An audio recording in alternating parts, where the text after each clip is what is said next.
Hello and welcome to day 52 of the 2025 21-day course. My name is Mark and I'm in northern New Jersey. And on behalf of the entire 21-day team, I want to say welcome.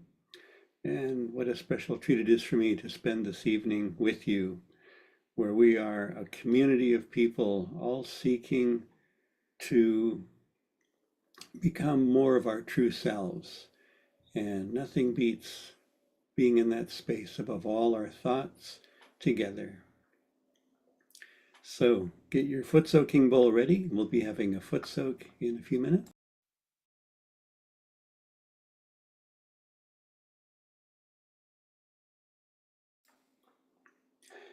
If you're new, no problem. You can always ask in the Zoom chat to breakout room help.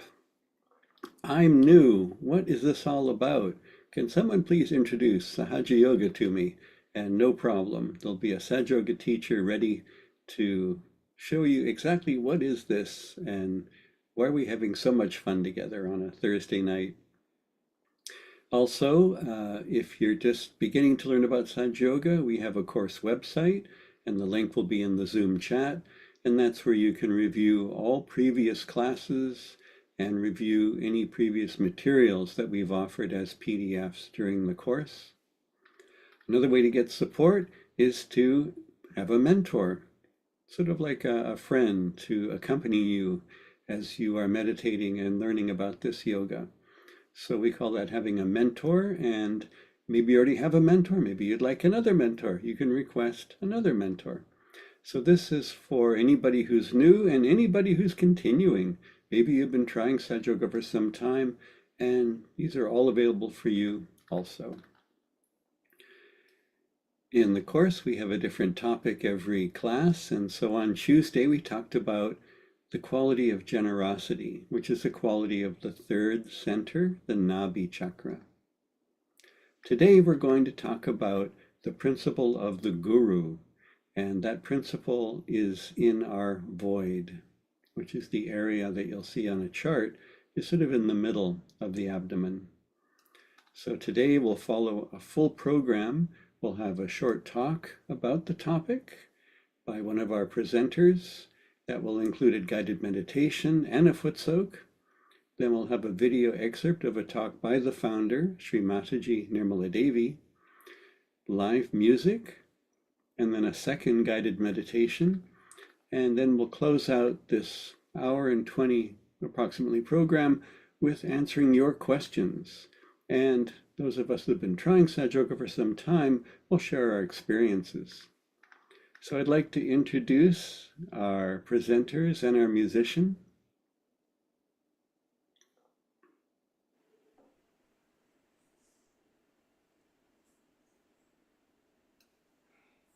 So we have Rahul, we have Garima, and we have Rishi.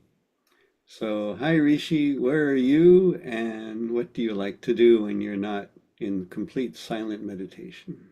It's an interesting question. So I am currently based in Phoenix, Arizona. First of all, I bow to everyone present here. It's a pleasure to be here with you all on this online platform.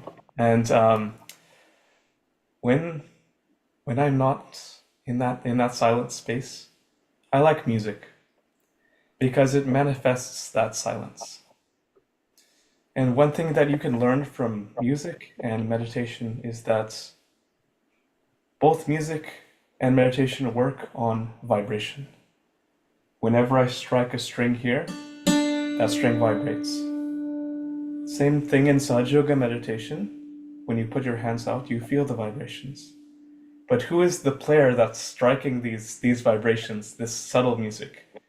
That's the connection that we all experience when we're in meditation. That peace, the divine, the connection to the divine that's flowing through you and creating that subtle music for you to enjoy.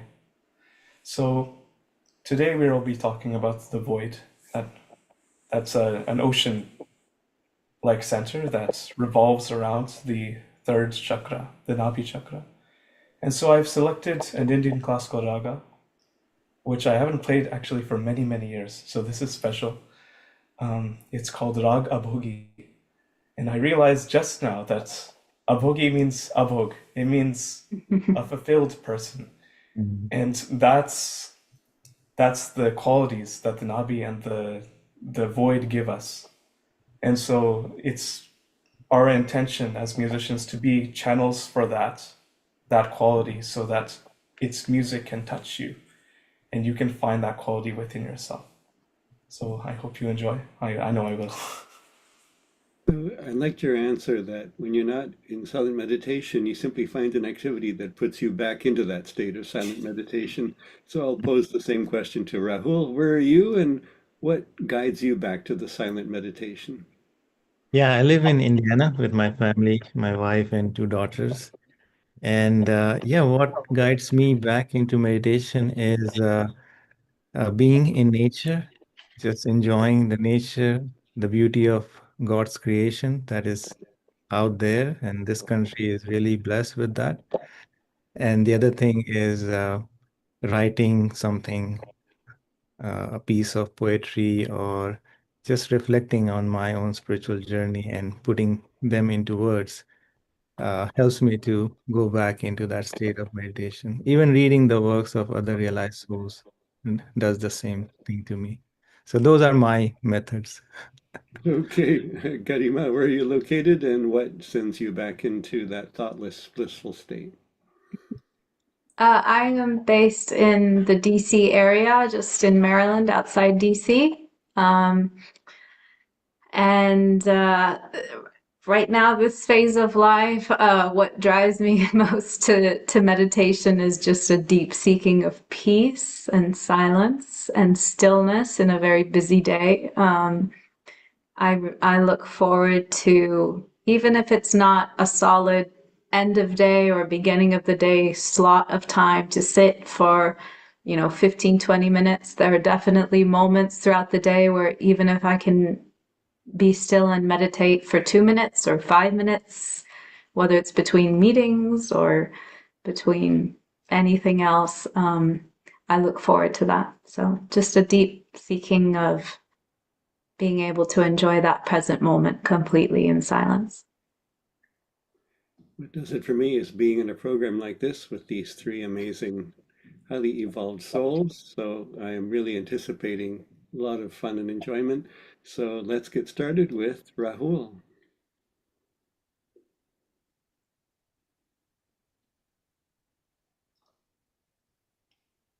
So,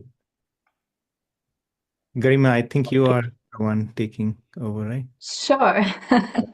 Yes, I'm happy to kick us off, and then Rahul will be guiding us through our second meditation here. So just to give a brief introduction to the center, the void, um, in Sanskrit, the term is Bhavasagar, which means the ocean of illusion, essentially. So it's a very interesting term because void means either an emptiness or a parted way. So there's something very deep that we have to essentially cross through this center in order to grow deeper in our spiritual ascent. So the qualities, if we could bring up the qualities of this center. Yes, thank you. The qualities of this center include righteousness, patience, decisiveness, and self-discipline. Patience is something also tied closely to our Nabi chakra, and it involves just being able to be still, not get frustrated, and not be stirred so easily, but grounded in our own sense of dignity, our own sense of self-worth, and knowing that we have that self-mastery over our emotions, over our actions, to really control how we react and respond to things, or not even affected by triggers or circumstances.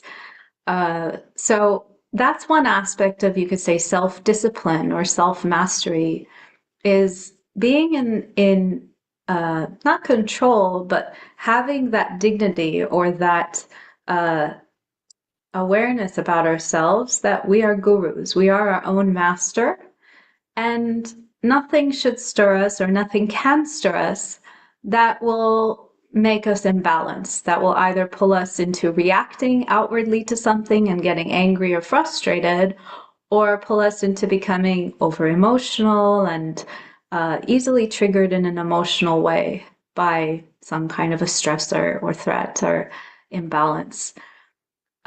Also, self-discipline can mean how we overcome our habits, we can call them conditionings, that are not necessarily helpful or comforting to our spiritual self. And that can be anything from being too strict with ourselves or hard on ourselves when it comes to our dietary habits. It can also be the other end of the spectrum, where perhaps we become too lazy and we have a tendency to sleep too much, and we don't really have that self-mastery and discipline that we will keep ourselves accountable to say, for example, meditating in the morning and the evening, and taking the effort to clear our subtle system and grow deeper in that meditative experience.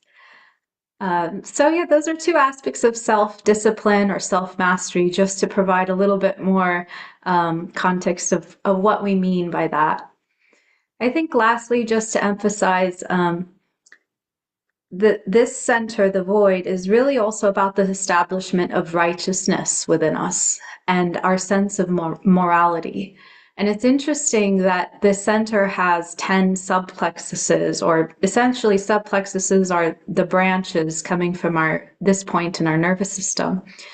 And there are also 10 primordial masters, we could say. If you could put that slide up as well, I saw it come up. Thank you.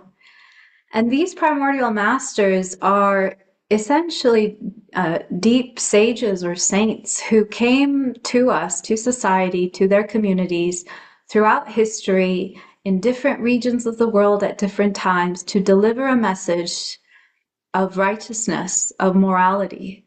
Some of these we will recognize. I see Abraham's missing an M, but Abraham and Moses from Israel, Zarathustra from Persia, Confucius and Lao Tse from China, Socrates from Greece, of course, Prophet Muhammad from Arabia, and Guru Nanak, Shirdi Sainath most recently, and Raja Janaka from India.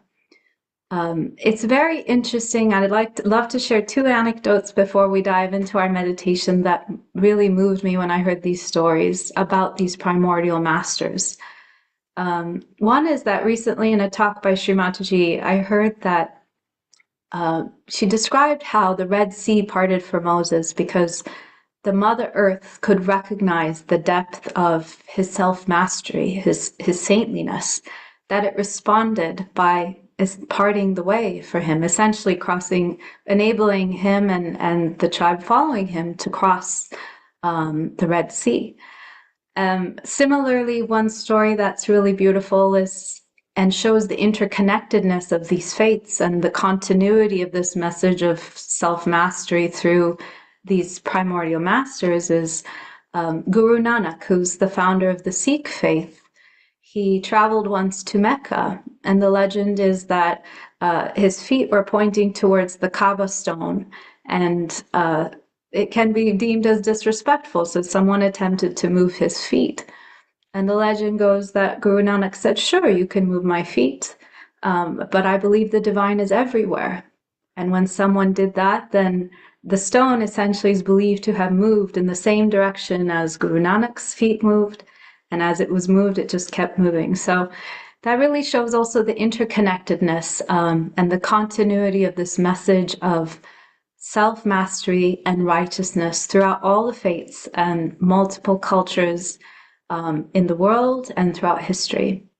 And so we're trying to establish that aspect or that divine quality within ourselves in the center of the void.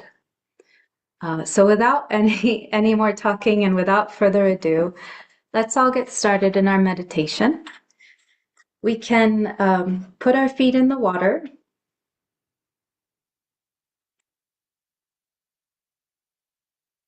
And we can all raise our Kundalini and give ourselves the protective bandhan.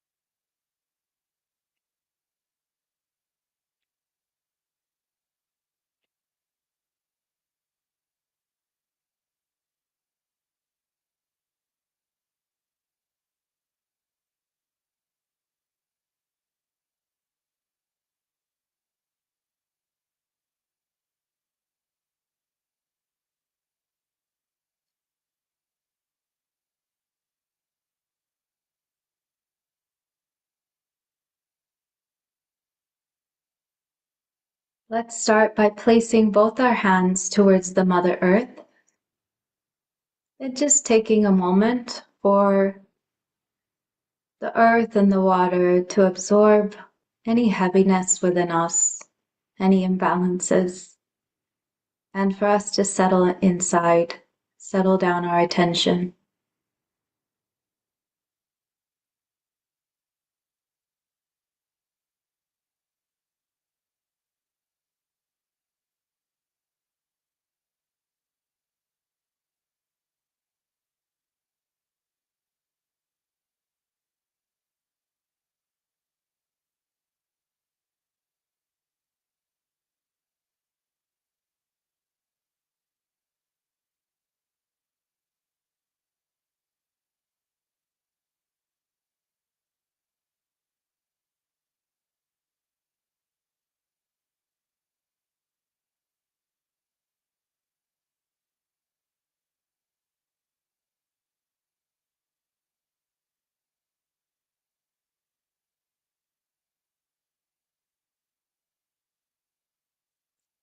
Keeping our hands towards the earth, towards the ground, we can first bring our attention to the Muladhara chakra at the base of our spine and ask the divine aspect within us here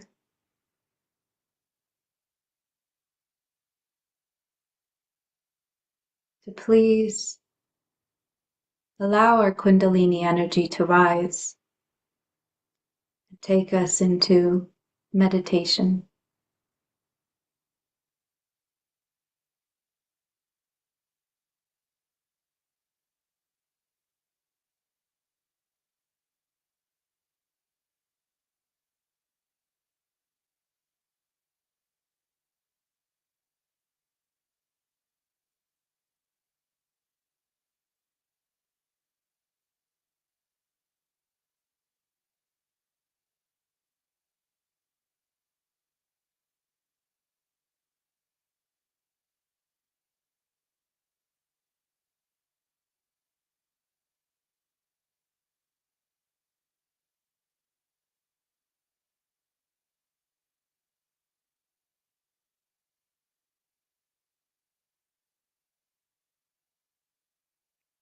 We can bring our hands back to our lap.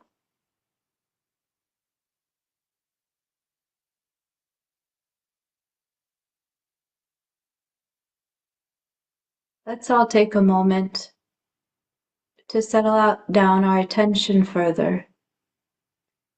Let's actually put our left hand on the right Swadhisthana chakra, which is just above the right hip bone.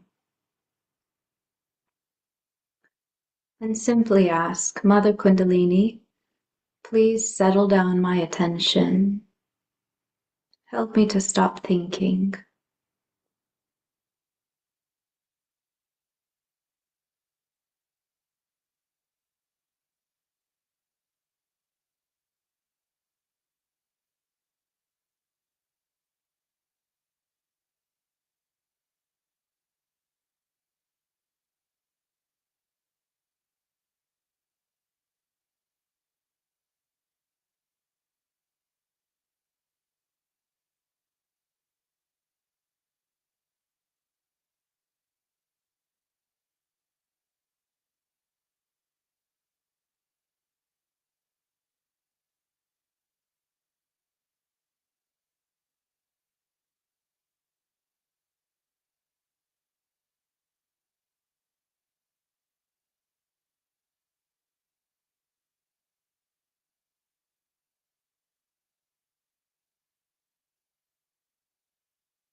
We can bring our hand back to our lap.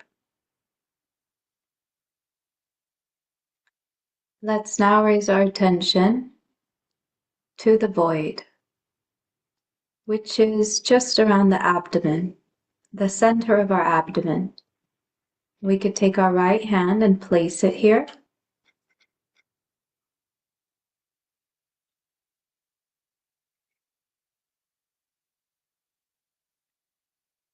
We can even gently rotate, so in a clockwise direction towards your left shoulder.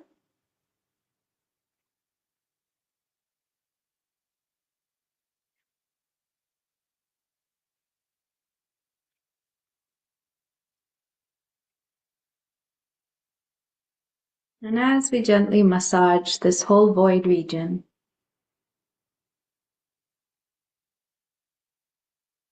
we can say within ourselves, Mother Kundalini, please make me my own guru. Please make me my own master.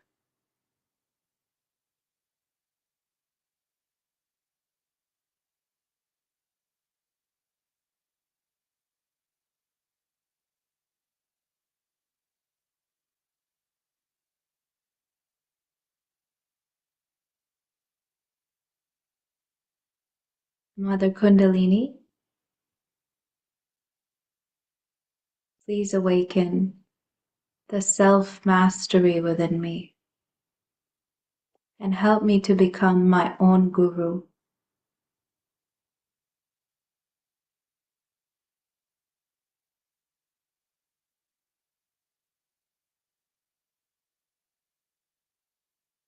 Help me to overcome, to pass the ocean of illusions, of materialism, and to seek the comfort of my spirit.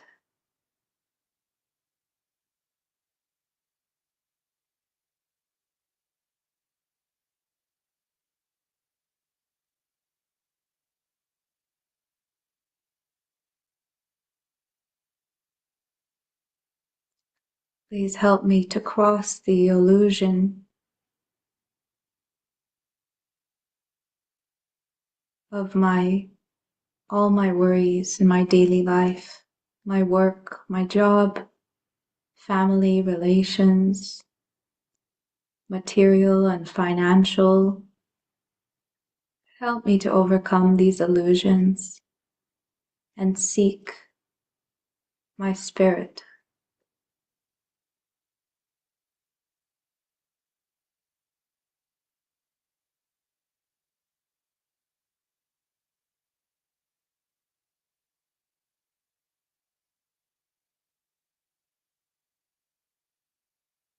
Lastly, we can ask here, Mother Kundalini, please awaken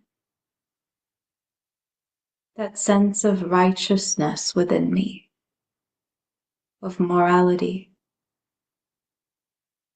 that guides me like an inner voice, that gives me the intuition of what to do.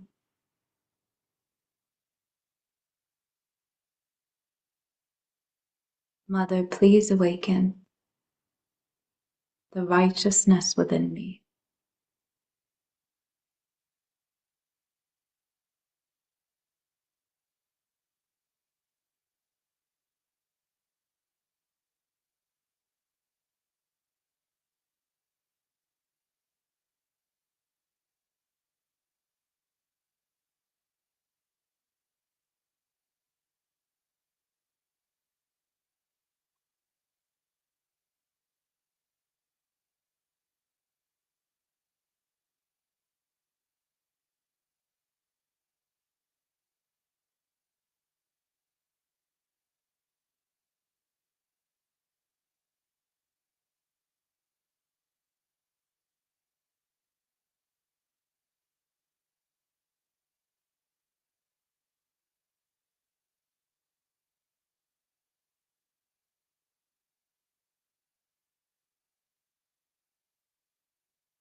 We can place our hand across our forehead and bring our attention to our Agya chakra.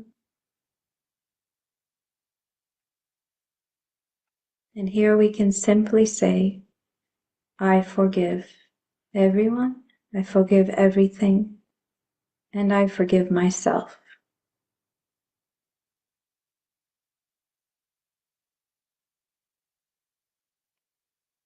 Mother Kundalini, please take away all my thoughts and worries, so I may enter the state of meditation.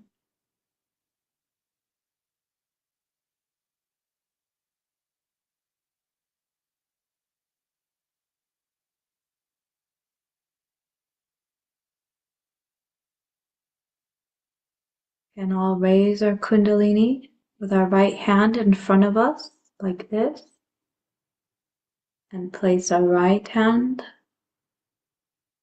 on the top of our Sahasrara, the top of our head. Gently press down and rotate it for a few times.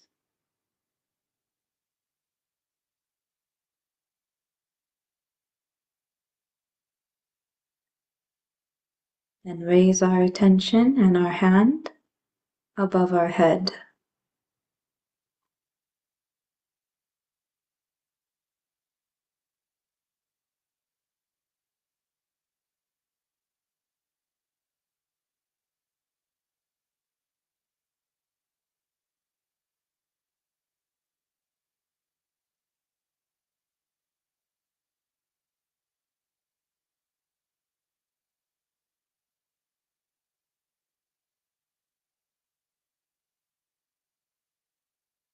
We can bring our hand back to our lap and meditate in silence for a moment.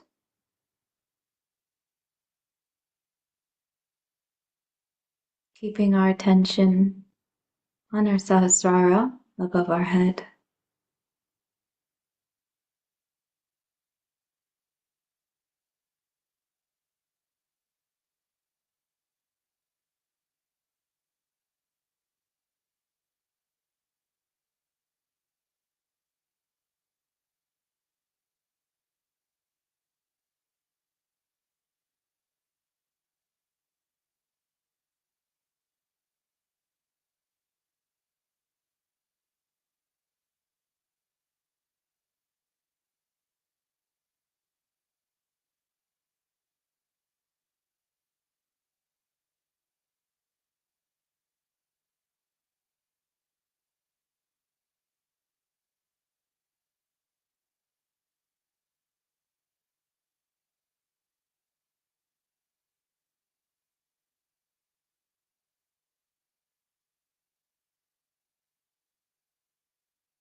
We can slowly open our eyes and rinse our feet.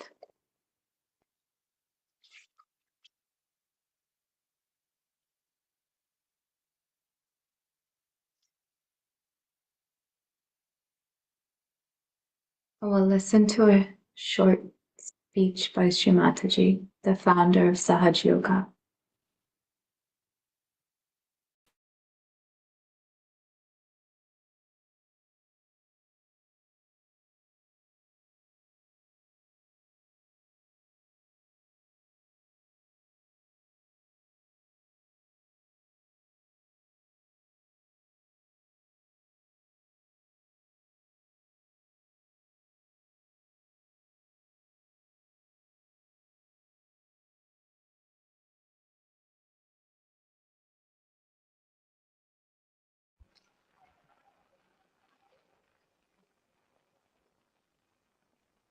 Now all the gurus Okay, say we can start from Socrates, then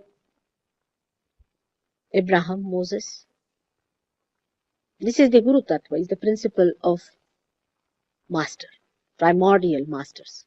The principle is born again and again. In India, we can say the Adinath. We had one Adinath, the Guru, long time back. Then we had Dattatreya, we had Janaka, Nanaka, Sainath. We had in the Middle East Muhammad Sahib, Lao Tse in China, Confucius. All these great principles of gurus who were born, they had one job to do, is to establish your dharma. Their job was not to give you realization. You must understand, everyone has one's own job. See, mine is a horrible job because I have to do everybody's jobs. But their job was just to establish your dharma. They came at that time in those places where it was needed the most. So these 10 principles, as I told you, they established. They are created in the void. As you see here, the void part, this part is made out of the water element.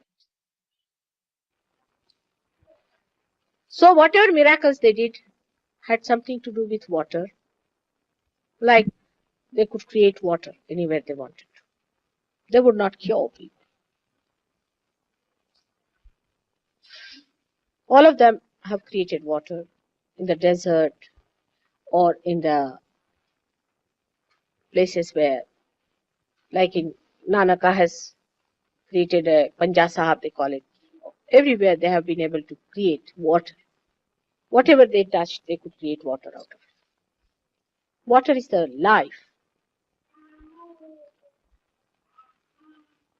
life force. It sustains us. Without water, we cannot live. So it's the sustenance. But they actually are symbolized in an ocean. In the ocean, because they give us the salt of life, which gives us the sustenance. If you see the salt, if we do not have salt in our body, we'll have no sustenance. Christ has said, you are the salt. Who are these you? Are the people whom I was facing yesterday and today. You are the gurus of today. But see with how many powers you have come. Just think of it. This guru did not have to give realization. You can raise the kundalini, you can give realization, you can cure people. Today Jamil asked me that, mother, did they have the powers to cure? I said, powers they might have, but they never used that power because they were not supposed to do. They were just to sustain and imbibe these great principles. They did cure, especially the last guru was Sainath. She did cure people. But Jamil himself has cured a lady who was dying, absolutely. Doctors had given up hopes and he cured. Now she's out and she's gone to India. Just think of it, that you have all the powers of these gurus, though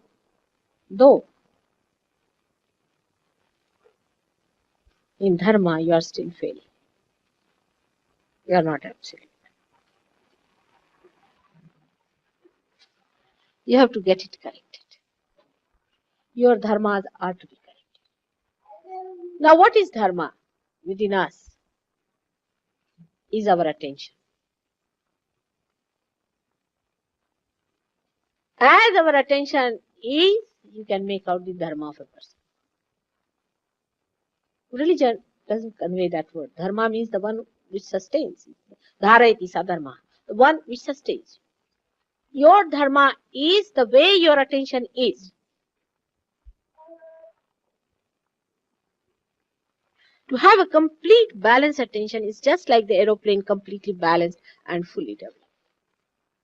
If you have an imbalance in your dharma, the first and foremost thing is fanaticism. If you are a fanatic, then you are the greatest adharmi ever born. Dharma is balancing, first and foremost, is to know that all the dharma belong to one lotus, Nabi. Nabi has got 10 petals. And these 10 petals are the 10 sustenance within us. If you see that Nabi has got 10 petals. Nabi center, the solar plexus, which manifests solar plexus. And if these 10 sustenance are correct, your attention will be so balanced. Unless and until a flower is balanced, it is not going to blossom out into a fruit. First is the balance. All fanaticism of any kind, of condemning any religion or any incarnation, is against dharma. That gives you an imbalance. That means you have not understood the essence of dharma. Because you are blind. To say that there's something wrong with what Christ has preached is as wrong as saying that there's something wrong what Moses has preached. Or Dattatreya has preached. Or Nanaka has preached. Actually, Muhammad Sahib thought that he has said whatever was necessary. So there is no need for him to come back. But when he saw these horrible fanatics, even today they are, he thought, but let me take again the birth. What to do now with these madcaps? The thing that I preached, they are just going against it. Because I said I will not come, so they are becoming such fanatics. He had to take his birth because you see, human beings are such foolish things that these incarnations don't know what to do. You don't know how they will behave. So he took his birth again as Nanak on this earth. And his own daughter, Adishakti, was born as a sister. What Nanaka was preaching throughout and throughout was this, that Hindu and Muslims are the same in the eyes of God, and that you all combine together and become one. If there is anything that he has taught or Kabira has taught, is this and this and this. But look at the Sikhs, the way they fight the Muslims, and look at the way the Muslims fight the Sikhs. We have created two nations out of it. Imagine what he preached is just the opposite people are doing about it. How do you explain? I don't understand. I mean, when somebody says this is light, how do you make it darkness? I can't understand. This is the speciality of human being, to create darkness out of light. Now this dharma that they preached is preached by all of them. And they have been particularly against all that goes against awareness, because if your attention is not all right, your awareness will not be all right. And so they were very anxious all throughout, all of them, that they preach that don't take anything that will reduce your awareness. That's why they were against alcoholism, they were against drugs and things like that.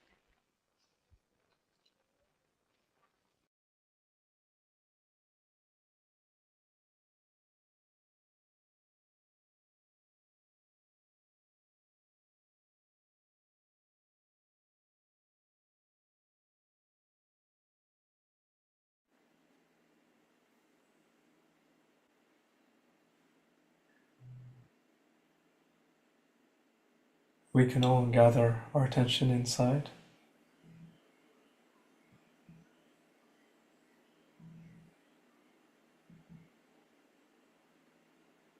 And on the top of our head.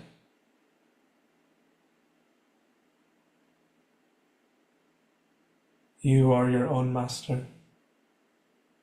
You can do it.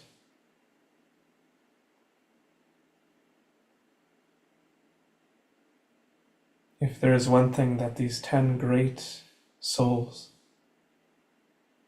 descended upon this earth to teach, it is that our meditations they shouldn't be confined, that they should act in the world. And the depths of our meditations should express through our personality, through our life.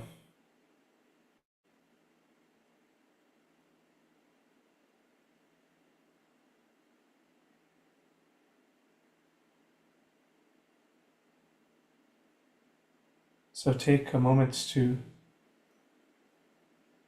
desire that within ourselves.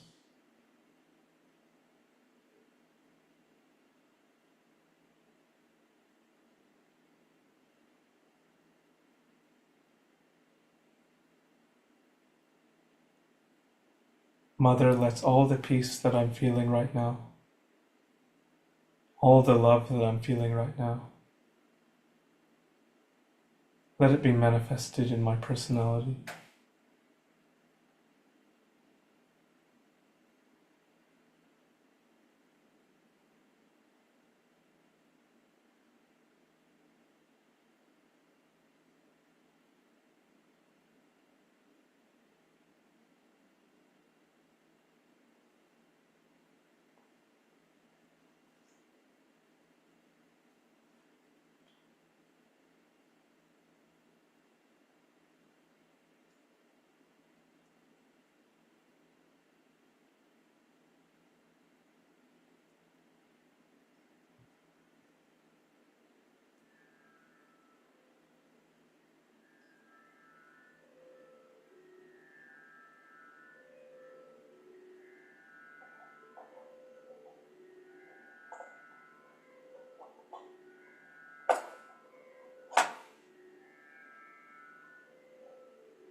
Thank you, Rishi. That was sublime. Let's continue to build upon this experience today. Let's go deep in our Guru Tattva.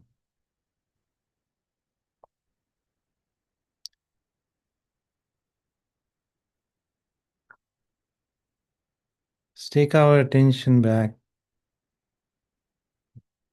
to the top of our head.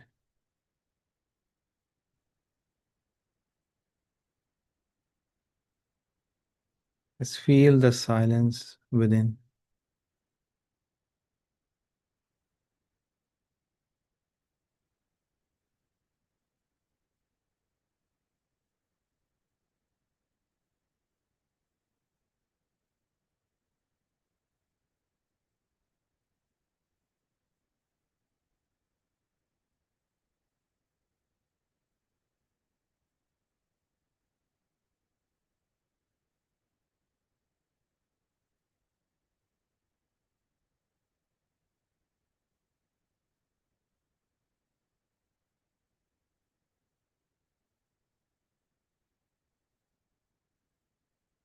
Be completely effortless, relaxed.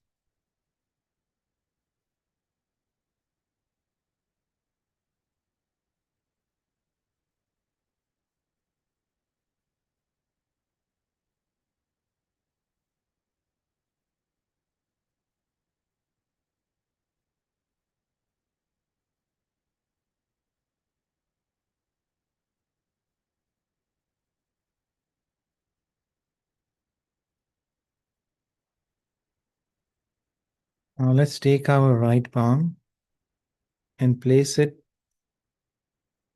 on the center left side of our abdomen.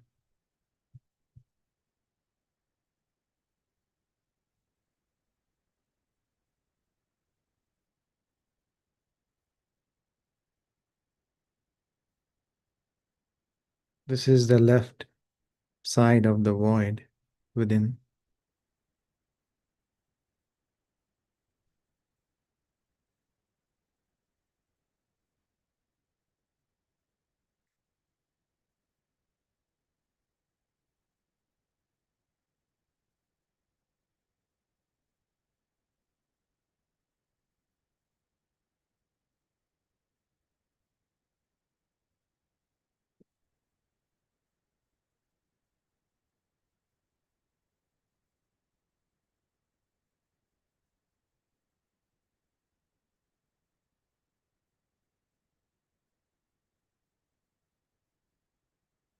Here we affirm inside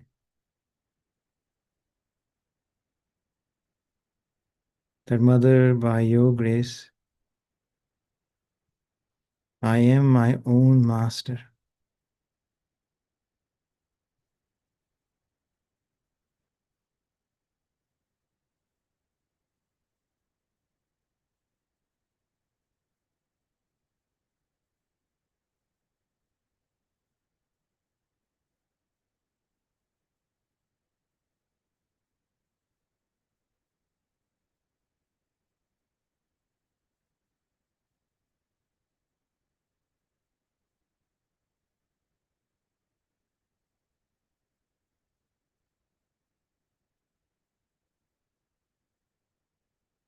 Let's say it with full faith and confidence that, Mother, by your grace,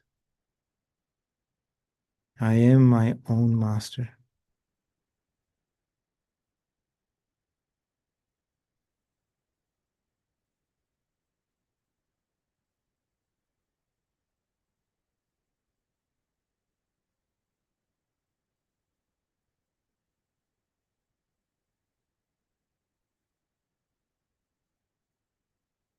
No habits, conditionings, temptations can bind me, can restrain me, can prevent me from reaching my spiritual heights. I'm becoming one with my spirit.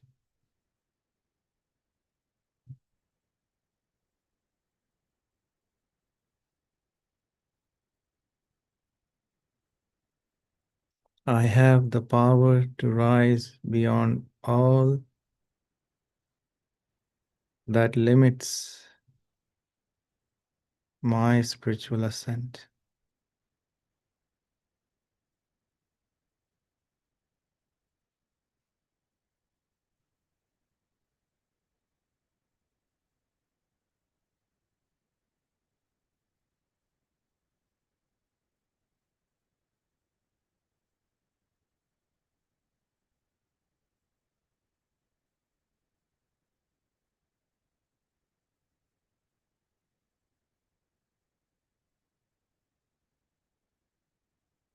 I am my own guru. I am my own master.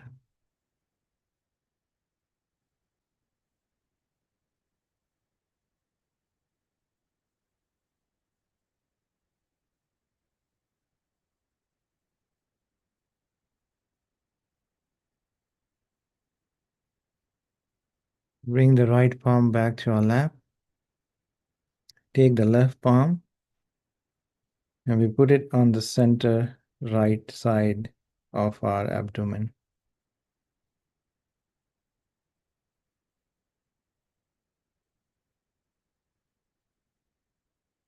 This is the right side of the void.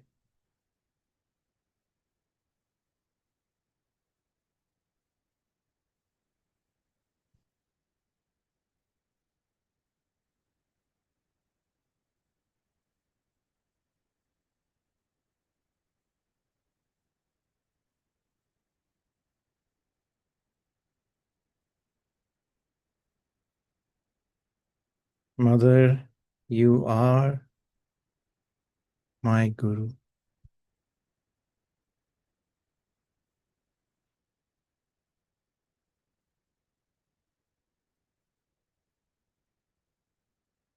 I surrender to you.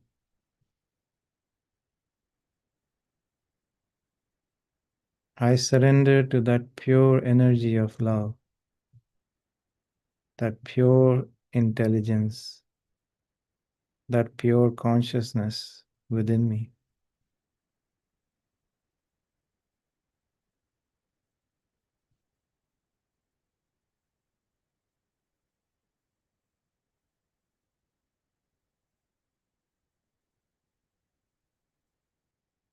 Not to this mind, to this ego or conditionings,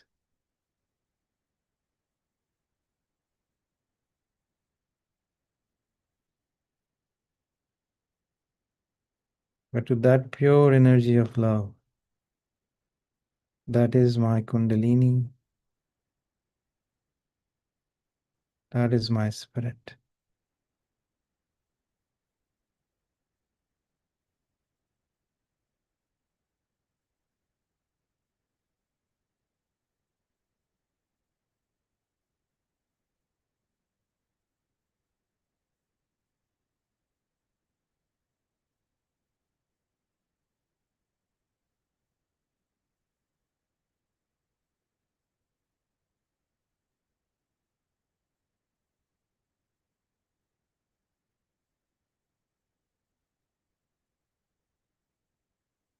O Mother Kundalini, please awaken within me fully that source of wisdom, that source of guidance, that source of complete clarity.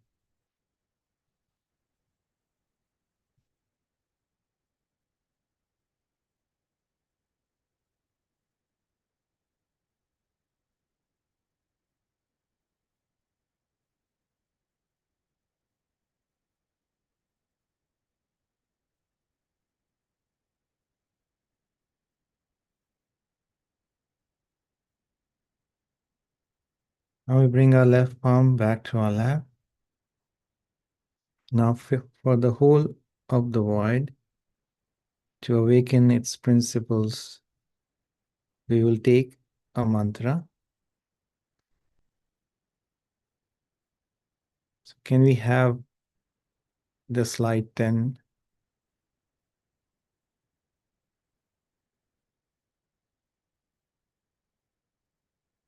So we can look at this.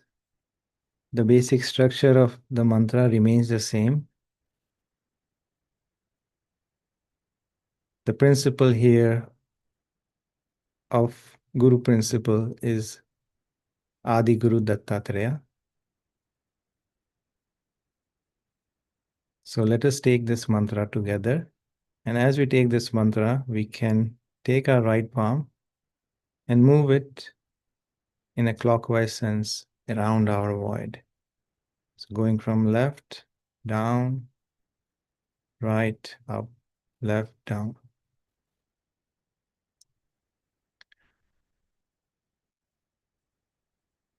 Om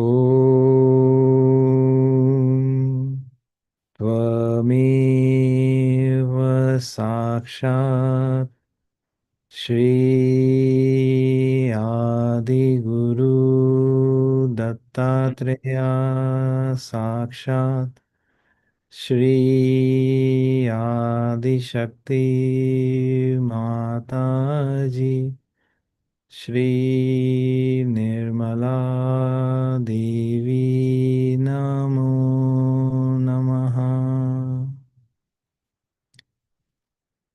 Let's continue giving vibrations to our void, and we can take this mantra once more.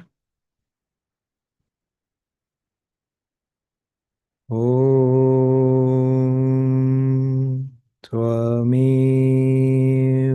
Sakshat Shri Adi Guru Dattatreya Sakshat Shri Adi Shakti Mataji Shri Nirmala Devi Namo Namaha. Now using our right palm, let's raise our Kundalini energy a few times to our Sahasrara.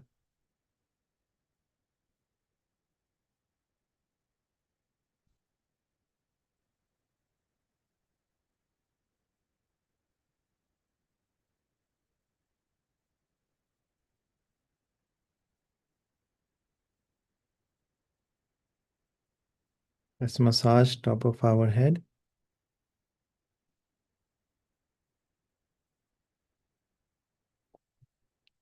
Now let's raise our right palm a few inches above our head.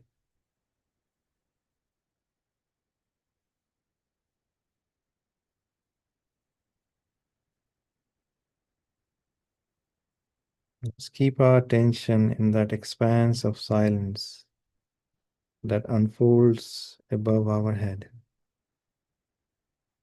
And bring our right palm back to our lap. And let's meditate in silence for some time.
Now, let's conclude our meditation.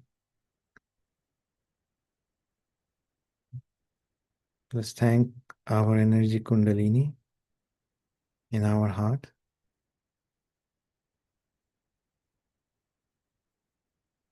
And we can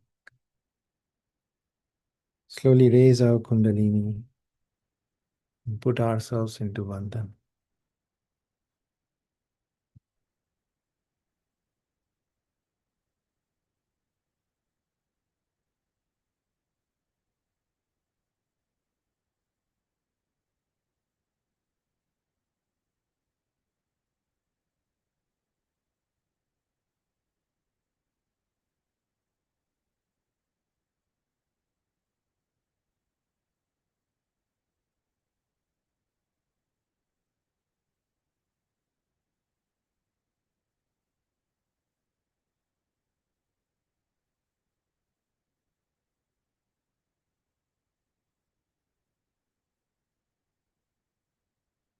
All right. Back to you, Mark.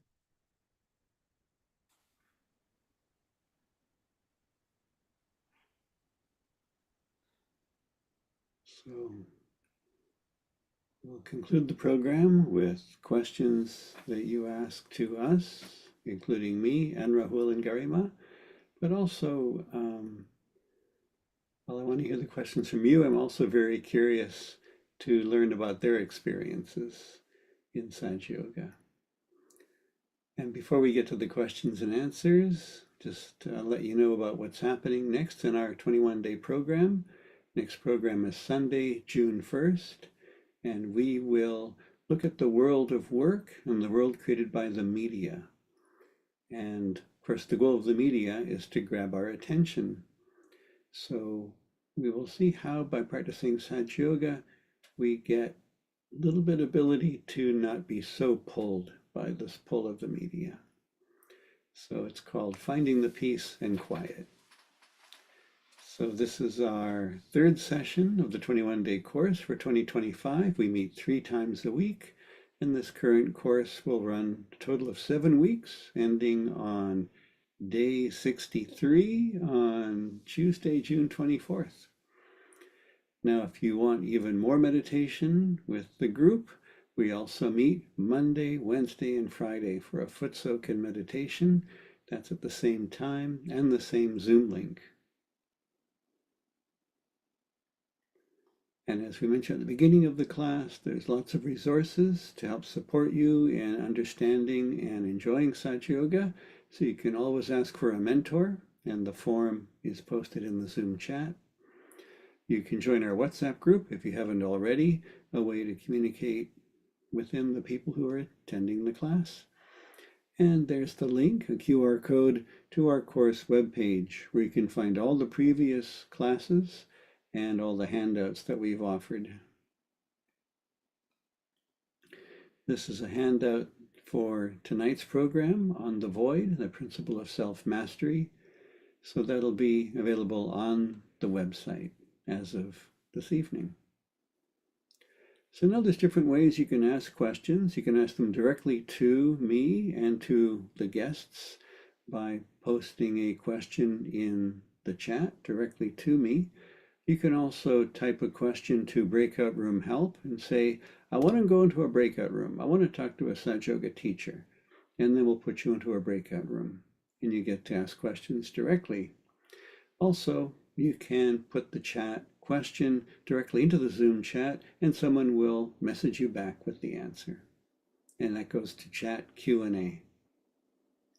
So now, let's invite back Garima and Rahul, and let's hear about their experiences in Sahaja Yoga and how they would answer some questions about the void.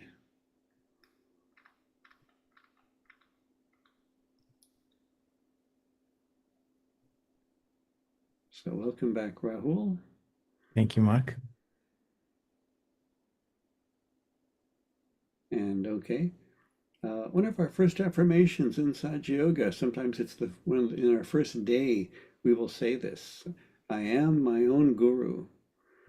In what way or ways have you become your own guru?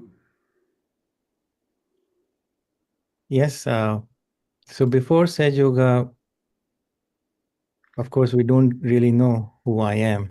That I am is misidentified with the ego and the superego.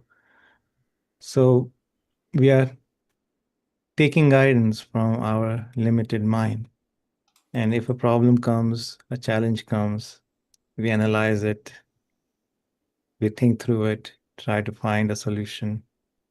Many times we are at a dead end, we feel frustrated, nothing seems to work out. And that is how I was operating. But after self realization, I realized that who I am is that pure spirit, that pure silence. Not I am this, I am that, but pure I am.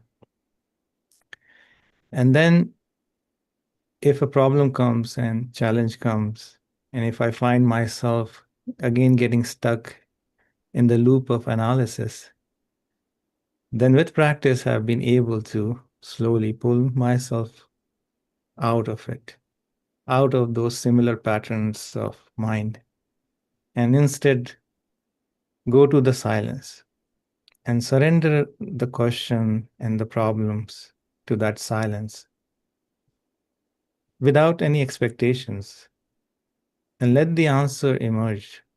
It may not come right away, but it sure comes in some form or the other.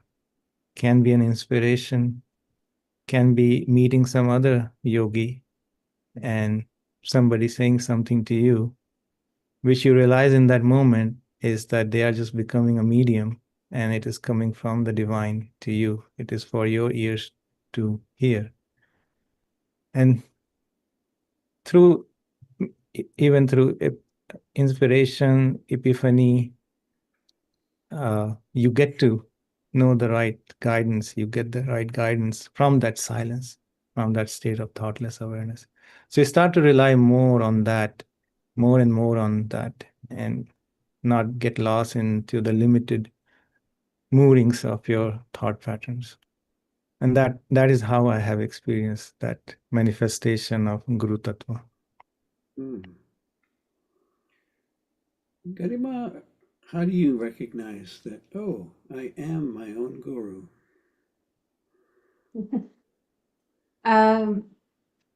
I think on it, to be very I truly recognize in meditation, but in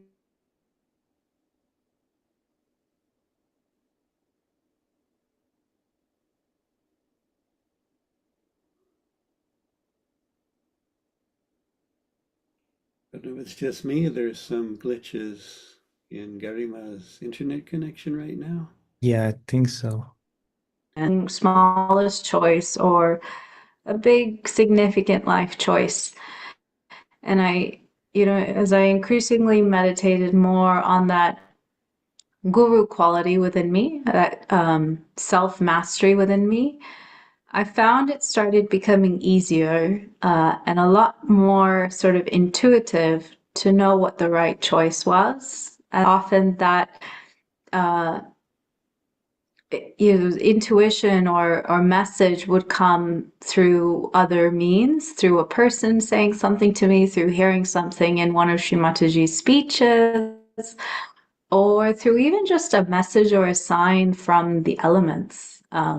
Say, for example, I was intending to go somewhere and I opened the door and just that moment it started raining. And it's like, okay, I guess I'm not going right now. Maybe I'll try in a few hours.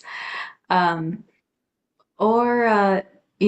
felt like it suddenly became a balance of both an inner voice, an intuition, and my vibratory sensitivity, my sensitivity to vibrations in day-to-day life, not just in meditation. So yeah, I would say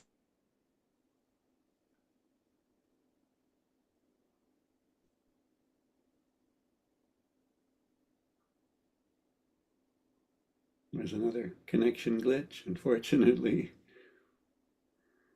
Mm.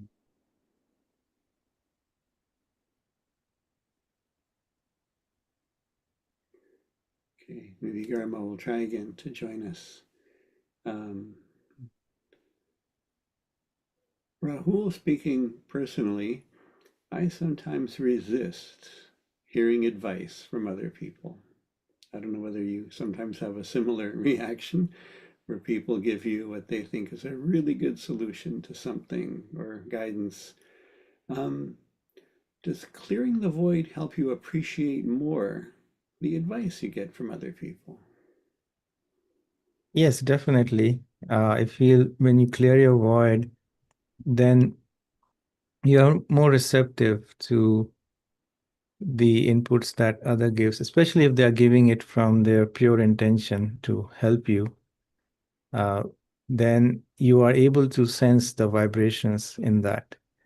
And of course, you are your own guru. No idea is being imposed upon you. No advice is imposed upon you. But you don't react to it. You see it in a very detached way, and you feel the merit of it. And if the person who is giving you advice is another fellow yogi who is doing it from good intention of his heart, most likely that advice is a good advice. And if you feel the vibrations of it, then you recognize that yes, this is the right thing to do. This is the right message for me. And many times I've felt people, yogis saying certain things, and right away you are feeling vibrations on your body, and your kundalini comes up. You recognize that yes, this is the right thing to do. And sometimes that doesn't happen, and you are free. You are your own master. You take all the inputs and then make the right decision. Yeah. In the slide about the void, we show some of the qualities. Of course, there's many qualities of the void.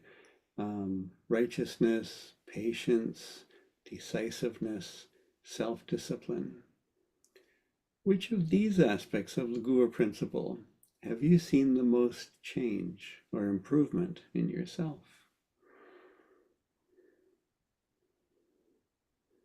Yeah, I would say decisiveness is something I saw manifest in my life a lot. Initially, before Sahaja Yoga, I would not have that clarity as to what is the right thing to do, and would find myself deliberating about situations or decisions in life. But after realization and going deeper into it, and with Guru Tattva, Guru principle becoming more manifest, I realized that it gives you a sense of clarity where you know what the right thing to do is. Many times it's quite automatic and evident. And that really improves your decisiveness. You are never in two state of mind, um, feet on in two boats situation. You know where to go in life, and that is something I have felt has improved a lot with principle of void clearing out. Hmm. Yeah, of course there are other things, but this one stands out. Yeah. Okay, yeah. Righteousness, patience, decisiveness, self-discipline. Which of that aspect do you think has been the strongest by you working on your void, Garima? I continue to struggle, to be very honest, with many of them. But I think probably righteousness. I continue to struggle with self-discipline, but righteousness is probably what I feel has benefited the most through continued meditation every day so far. It's sort of a daily nourishment, or yeah, I guess awakening of that understanding of what's right, what's wrong, how that informs your decision making. throughout the day, what you choose to expose yourself to, your attention to, how to raise a family, how to engage with others in your community, at work. I felt like that sense just becomes stronger within you, and it's your own understanding. And it also, when you feel that, it also kind of gives you a sense of self-confidence and self-worth. So I would say that's probably what's grown the most. The other thing, if I may say, is some people can tend to be fixated on the comfort of the body, and in that, for example, something as simple as they try to avoid cold showers, or they try to avoid anything uncomfortable in terms of how they sit or rest or sleep, and so on, or even what food they eat. And I think the awakening of this quality within us has sometimes inspired me to, not feel the need so much for those types of comfort, to go beyond the needs of the body or my appetite, or to seek something deeper and not be dependent on comfort in that way, but to seek something that is more deeper and beyond the body and the mind. So that's one aspect of self-discipline, which I can say may have improved slightly.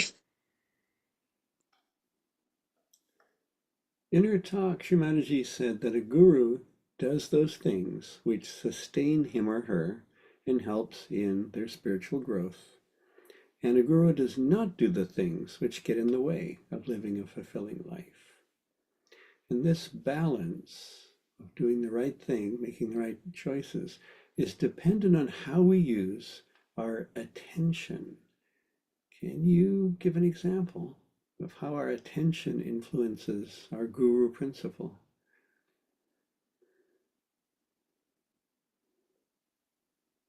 Sure. I think our attention can get pulled very easily, as I mentioned, into things we read or listen to, or including music or news, as well as um, what we situations or environments we choose to put ourselves in. So I've noticed that, if I feel an inner sense that I shouldn't be somewhere at a specific moment because something is telling me that there is, anyone might have felt this before, just something off, whether it's by the people in the room or the environment we're in. If it's unsettling to my attention, and it doesn't feel good intuitively, then I just make the decision to leave. Or, for example, if you feel your attention being pulled to something that doesn't feel necessarily good for your spirit or your spiritual journey, your spiritual growth, whether it's listening to lyrics of a particular song or watching something on TV that can be just not very pleasant, and you feel your attention getting pulled into something kind of negative that way, self-mastery is also your ability to take your attention away from that, by actually making the decision and the choice to, whether it's change the song or turn off the TV or not read anything anymore. So I feel that's kind of the combination between attention and self-mastery. Yeah, we can be in charge of our own attention.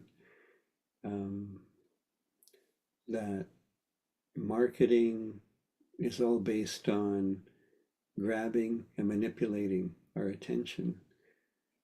And as we develop an inner sense of our self-control, that I'm in charge, I'm my own guru, I'm my own parent, I'm my own teacher,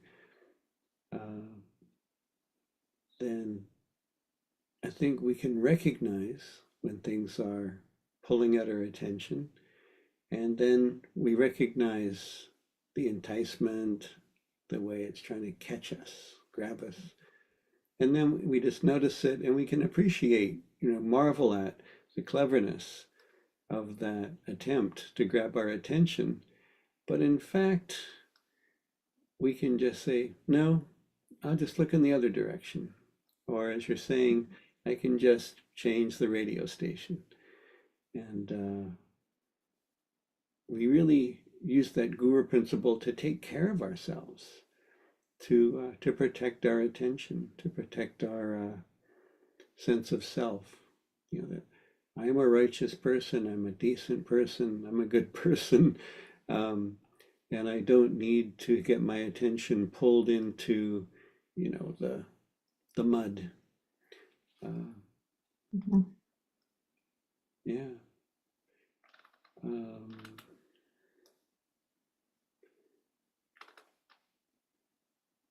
and have you noticed that as a side effect of putting attention on your void, that what you want in life changes, like what you seek changes?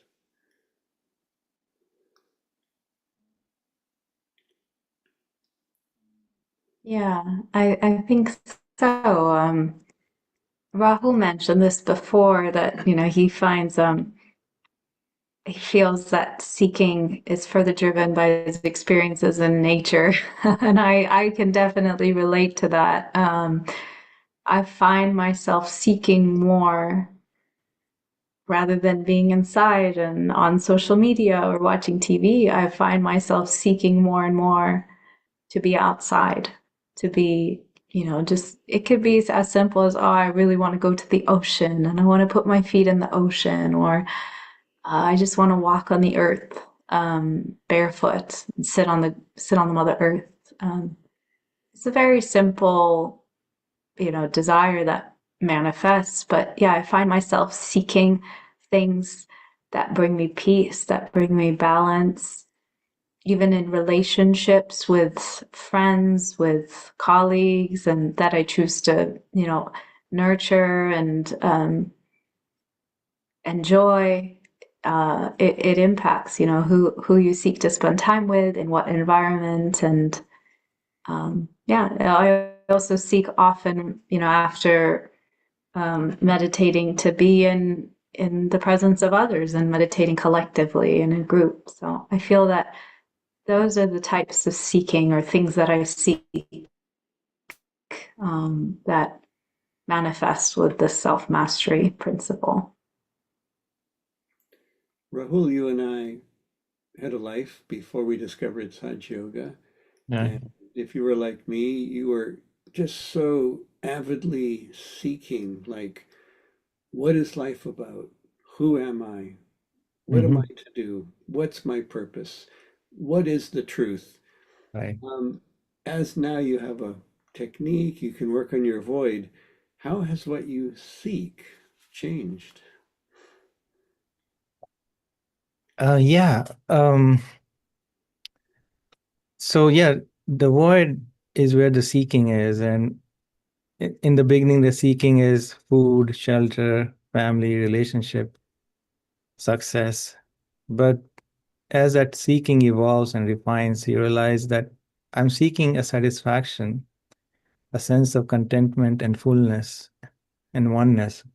But all these things are providing me that for a very temporary basis. So, what is that satisfaction? What is that oneness that never comes and goes?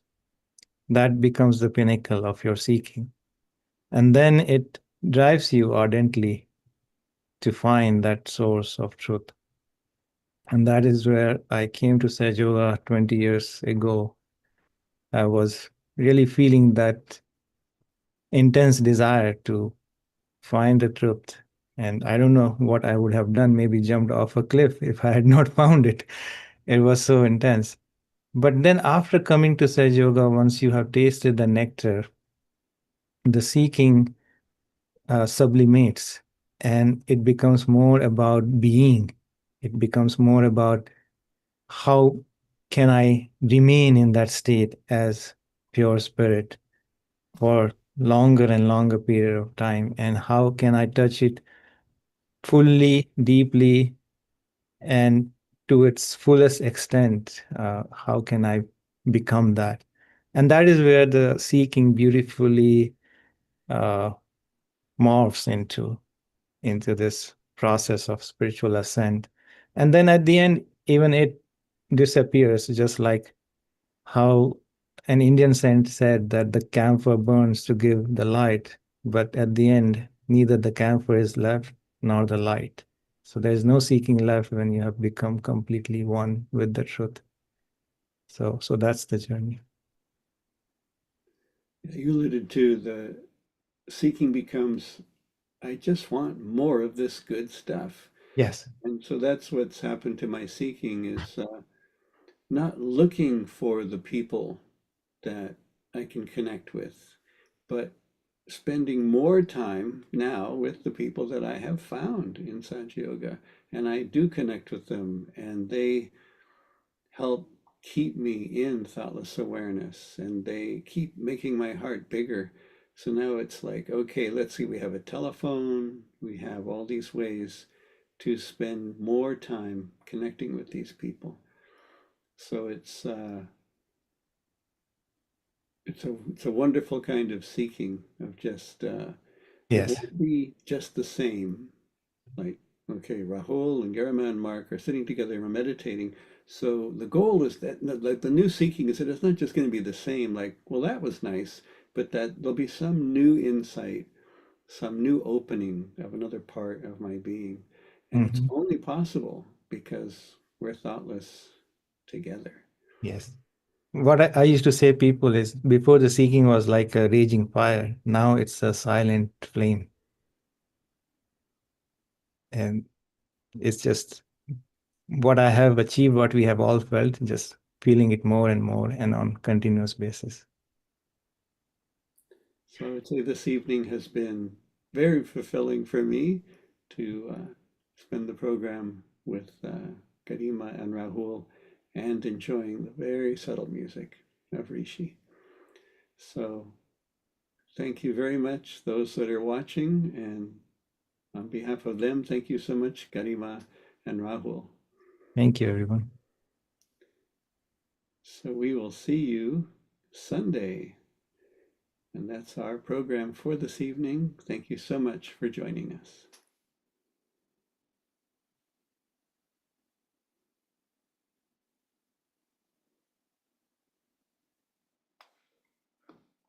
Thank you.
क्या बात है